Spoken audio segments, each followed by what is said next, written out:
अब तक हम कल्कि के यूनिवर्स को announcement, first look, teaser, trailer, animated series और भी ना जाने किस किस चीजों से समझने की कोशिश कर रहे थे और फाइनली वो दिन आ ही गया जब हमें इस यूनिवर्स को देखने और अच्छे से समझने का मौका मिल ही गया। वैसे फिलहाल अगर इस यूनिवर्स की बात छोड़कर केवल इस मूवी की बात करें तो बिना किसी बात को घुमा फिरा कर कहूँ तो एक ही चीज कहा जा सकता है कि आई डोंट थिंक सो कि इंडियन फिल्म इंडस्ट्री में इस टाइप की मूवी पहले कभी बनी हो। ये फिल्म अपने आप में एक माइलस्टोन है। फिल्म को लेकर लोगों की बस इतनी ही शिकायत है कि इसका फर्स्ट हाफ थोड़ा स्लो है, जो मैं भी एग्री करता हूँ। और अब फिल्म मेकर्स को ये चीज समझ में आ जाना चाहिए कि अब वो जमाना गया जब लोग थिएटर में 3-3 घंटा बड़े ही आराम से बैठ जाते थे, पर अब वही 3 घंटा ऑलमोस्ट हाफ डे बन जाता है, क्योंकि थिएटर तक जाने और आने का 1 घंटा और ऊपर से विको टर्मरिक टी शर्ट और चड्डी बनियान के एड्स लगभग आधा घंटा और बढ़ा देते हैं। और वैसे भी भाई अगर टी शर्ट लेना ही है तो पब्लिक justjungly.com से ले सकती है, जहाँ न केवल एक से बढ़कर एक कूल डिजाइन मिलेंगे बल्कि आपको 10 to 20% तक का डिस्काउंट भी मिलेगा।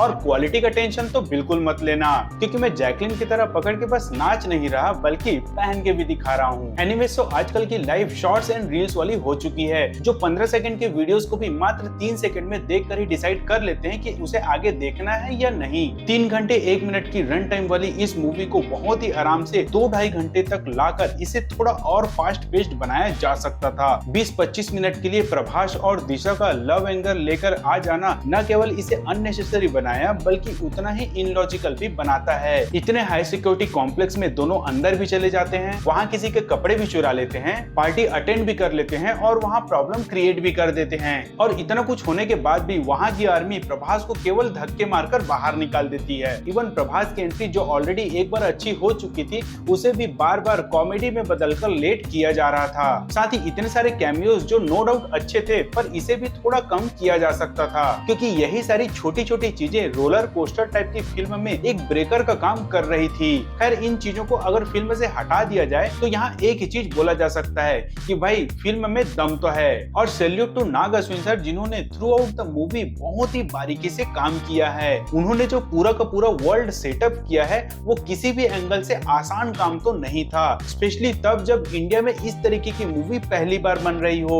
उस वर्ल्ड के गैजेट्स, रोबोट्स और व्हीकल्स हाईली फिक्शनल होकर भी इनलॉजिकल फील नहीं हो रहे थे। वैसे ये अच्छा खासा वर्ल्ड भी पूरी तरीके से वेस्ट चला जाता अगर इसकी सिनेमेटोग्राफी और कलर ग्रेडिंग प्रॉपर नहीं हुई होती तो। वैसे इसके महाभारत वाले सीन में जिस तरीके से कलर्स के साथ खेला गया है और जिस तरीके से ओवरऑल इसकी पिक्चराइजेशन की गई है, मैं हमेशा से ही महाभारत को ऐसे ही इमेजिन करता था। और अगर इसी क्वालिटी में पूरी महाभारत की वेब सीरीज या सिनेमैटिक यूनिवर्स बनाया जाएगा तो एक्चुअली में इंटरनेशनल ऑडियंस भी इसके फैन बन जाएंगे। सो ओवरऑल मुझे इसके सिनेमेटोग्राफी, वीएफएक्स और सीजीआई में कोई सा भी इशू नहीं नजर आया। बट समहाउ मुझे ऐसा लगा कि अमिताभ बच्चन को यंगर वर्जन दिखाने के लिए जो डी एजिंग टेक्नोलॉजी का यूज किया गया था वो एक्चुअली में यूज नहीं करना था, क्योंकि हो सकता है मोबाइल में तो ये समझ में ना आए पर थिएटर में ये क्लियरली फेक नजर आ रहा था। बाय द वे मैं यहाँ किसी को रोस्ट नहीं कर रहा हूँ। बेटर ये होता कि सोनू सूद या खुद अभिषेक बच्चन को इसके लिए कास्ट कर दिया जाता।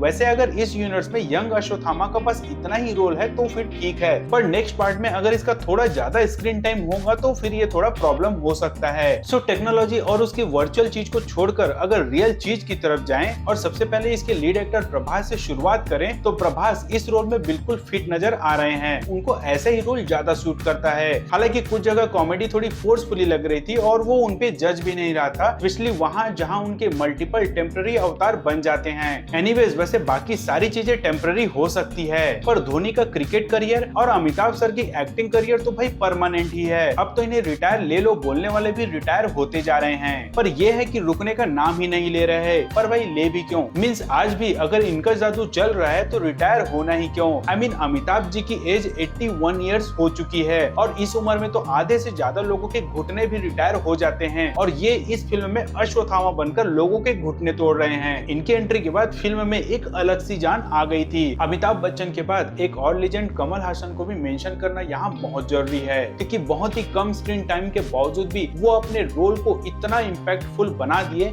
कि नेक्स्ट पार्ट के लिए एक अलग ही लेवल की एक्साइटमेंट जाग चुकी है। वैसे इस फिल्म के जो थोड़े स्लो होने की शिकायत हो रही है वो 100% नेक्स्ट फिल्म में नहीं होने वाला है, क्योंकि अब सबकी बैक स्टोरी बताई जा चुकी है और यूनिवर्स को भी एक्सप्लेन किया जा चुका है। सो नेक्स्ट पार्ट में डेफिनेटली हमें इसकी कोर स्टोरी ही देखने मिलेगी। तो वैसे बहुत से लोगों का कहना था कि जब इतने सारे कैमियोज डाल ही दिए तो भाई जूनियर एनटीआर का भी कैमियो डालकर उस रूमर को भी सच कर देते जिसमें वो परशुराम बनकर आने वाले थे। पर अभी भी ये कहा जा सकता है कि ये रूमर सच हो सकता है, क्योंकि सिंस अब सुप्रीम यास्किन भी हाईली पावरफुल हो चुका है, उसका अंपायर पहले से ही बहुत बड़ा है और जिसे खत्म करने के लिए धीरे धीरे सारे भगवान किसी न किसी रूप में आ रहे हैं। तो जूनियर एनटीआर का भी परशुराम या किसी और रोल में आ जाना कोई बड़ी बात नहीं होगी। खैर फिलहाल तो ये फिल्म अपने फाइनल टेस्ट में भी पास होते हुए नजर आ रही है। अब ये देखना इंटरेस्टिंग होगा कि कमाई के मामले में ये कितना प्रॉफिटेबल होती है। वैसे बड़ी बजट की फिल्म में ये एक सबसे बड़ा फैक्टर होता है कि वो रिकवर कितना करती है और प्रॉफिट कितना दिलाती है। और इसके साथ तो एक और चीज जुड़ा हुआ है, वो है इसका प्रमोशन कॉस्ट जो ऑलमोस्ट 2 सालों से चला आ रहा है। नाउ लेट्स होप कि ये फिल्म अच्छी खासी प्रॉफिट दिला दे ताकि नेक्स्ट पार्ट बिना किसी कॉस्ट कटिंग के आ जाए। सो ये था दोस्तों मेरा रिव्यू। अगर आपने भी इस फिल्म को देख लिया है तो अपने रिव्यू हमारे साथ शेयर करना बिल्कुल भी ना भूलें। तो आज के लिए बस इतने दोस्तों, मिलते हैं जल्द ही अगले वीडियो में। तब तक के लिए tata bye bye and take care.